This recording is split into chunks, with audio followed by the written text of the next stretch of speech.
tipos de morte. Quais são os 3 tipos de morte que nós temos? Bem forte, vamos lá. Morte física, morte e morte. A morte física, ela está onde? No livro, eu li agorinha. Livro de Gênesis. Quando o homem peca, ele recebe a morte física. Por isso que eu citei Gênesis 3,19. O homem é pó e ao pó retornarás. Ou seja, ele passa a receber, devido à queda, a morte física. Deixa eu dizer uma coisa para os irmãos. Mesmo sendo crente, mesmo tendo promessas, o crente vai sofrer a morte física. Todos os santos do Velho Testamento estão vivos entre nós? Todos os santos dos dias de Jesus estão entre nós? Eles morreram, sofreram a morte física. É por isso que nós citamos aí Gênesis 2,17, Romanos 5,12. Essa é a morte física. Enquanto Jesus não vier buscar a igreja e transformar esse corpo em um corpo incorruptível, crente e descrente sofrem a morte física. Todos vocês precisam entender isso. Só que há uma coisa: o crente não sofre nem a morte espiritual, o crente que vai para o céu, que é fiel, e nem a morte eterna. Ele só pode sofrer a morte física. Entenderam? Então o crente aqui na terra, ele sofre a morte física, porque vai ter um processo ainda escatológico.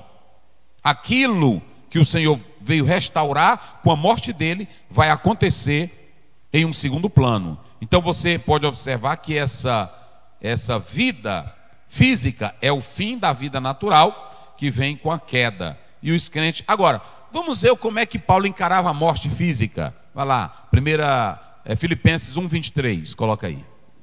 Olha como ele encarava a morte física. Mas de ambos os lados estou em aperto, tendo desejo de partir e estar com Cristo, porque isto é ainda muito melhor. Olha o 21, volta lá no 21. Mas, porque para mim o viver é Cristo e o morrer é ganho. Quem de nós hoje tem essa estrutura espiritual para dizer como Paulo? Paulo não via a morte para ele como um desastre final. Ele vê a morte como um começo para uma nova, para uma vida. Para o crente, a morte é uma passagem para a vida eterna. Estão entendendo como é as coisas?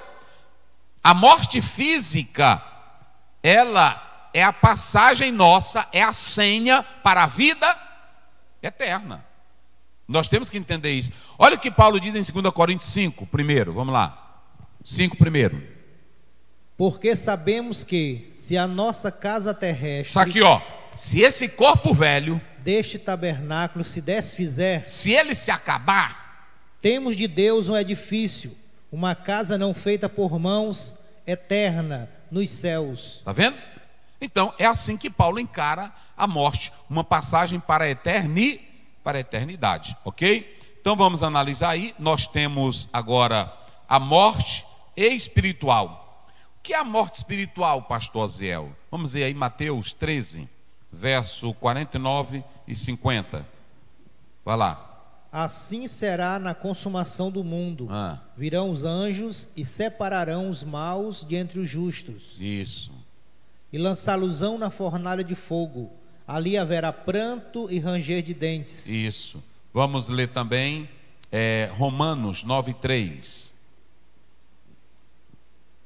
Porque eu mesmo poderia desejar ser anátema de Cristo, por amor de meus irmãos, que são meus parentes segundo a carne. Está vendo? Pronto. Vamos ver 1 Coríntios 11, lá pelo 28, vê lá. 29, vamos lá. 1 Coríntios. Examine-se, pois, o homem a si mesmo, e assim coma deste pão e beba deste cálice. Isso, pode ir. Porque o que come e bebe indignamente, come e bebe para sua própria condenação, não discernindo o corpo do Senhor. Vai. Por causa disto, há entre vós muitos fracos e doentes, e muitos que dormem. Pronto, ele fala aí de uma morte, que também pode ser a morte em espírito. A pessoa caiu da comunhão com Deus. Ok? Tem muita gente na igreja que está andando na igreja, canta na igreja, prega na igreja, louva na igreja, mas ele está morto.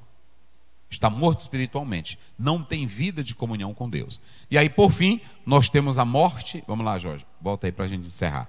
Nós temos a morte eterna. O que é a morte eterna? Essa é a chamada de segunda morte. Porque nós temos a primeira. Qual é a primeira morte que nós temos? A morte física. Qual é a segunda morte que nós temos? A espiritual, separação. Porque tem pessoas aqui na terra que se afastam de Deus, pecam, e eles têm morte espiritual, estão fracos, estão sem se congregar. Então é a morte espiritual. Agora, nós lemos Romanos 9:3, não lemos? Leu? Pronto. Então o que acontece? Acontece que essa morte espiritual, ela é uma separação não eterna. Se a pessoa se arrepender, voltasse para Deus, vai ter comunhão com Deus. Agora, a segunda morte, observem que a igreja de Esmirna, coloque lá o versículo, Apocalipse 2:11, essa igreja, alguns morreram lá. Alguns morreram, sofreram morte física, mas sofreram morte espiritual? Não. Por que não sofreram morte espiritual? Porque mesmo em meio às ameaças, eles não largaram a Cristo. Sofreram morte, a segunda morte? Não, porque há uma promessa, eita irmão, há uma promessa para aquele que permanecer fiel, ainda que perca a vida nesta terra, por causa de Cristo, mas não sofre o dano da segunda morte. Eita glória. Aí por isso que ele está dizendo, quem tem ouvidos ouça o que o Espírito diz às igrejas. O que vencer não receberá o dano da segunda morte. É promessa, meus irmãos. É por isso que eu sou o seguinte, irmão, olha, eu luto para mim ser crente. Tem gente que na igreja inventa um bocado de coisa, pregador, mas a mensagem é essa daqui: pastor, você vai receber carro, eu não estou me importando. Vai receber uma casa, eu não estou me importando. Isso aí se acaba. Não é assim? Você vai ganhar na Mega Sena, não estou me importando. Tudo se acaba. Olha o que Jesus disse para essa igreja: vocês terão uma tribulação de 10 dias, e alguns serão até mortos. Eita, mas aquele que vencer, ou seja, em meio à morte física, à dor, à perseguição,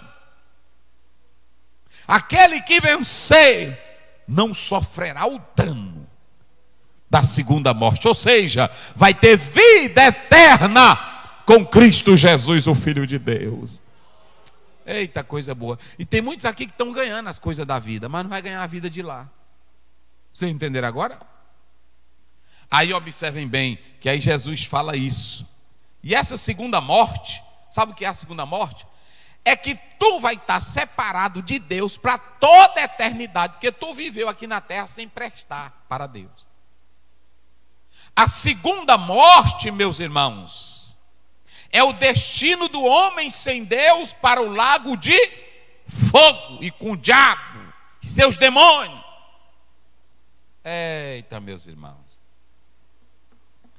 O dano, volta lá, Jorge. O dano, pastor Zé, o dano dessa segunda morte, o que é? É que tu quis, por tua vontade, se separar de Deus, não quis comunhão com a palavra, não quis comunhão com Deus. Agora tu vai sofrer o dano da segunda morte, que é na verdade o teu destino para o inferno, que é a separação total de Deus. É o lago de fogo, é o castigo eterno. Eita, lê aí Mateus 10:28. Olha aí, 10:28. Um dia desse eu preguei sobre isso aí. Vocês podem acompanhar lá. E não temais os que matam o corpo. Olha aí, tem uns que só matam o corpo. E não podem matar a alma. Não mata a alma, porque a alma é imortal, ela não morre. Vai. Temei antes aquele que pode fazer perecer no inferno a alma e o corpo. E essa alma ele está dizendo, aquele é a pessoa que vai ficar lá no inferno para todo sempre. Esse é o dano da segunda morte. Ô meu irmão, vamos lutar. Essa mensagem aqui de morte tem muita glória não. Mas é boa. Porque às vezes tu está na igreja com tanta farofa, só zoada. Não é assim? Só zoada. Eu conheço um bocado de gente aí, sem compromisso com Deus, sem compromisso com a palavra, sem compromisso com a santidade. E Hebreus 12:14 diz: segui a paz com todos e a santificar, sem a qual ninguém verá o Senhor. Tu já estás morto espiritualmente. E aí o dano da segunda morte é a vida eterna, separada de Deus. Então, meu irmão, procure servir a Deus,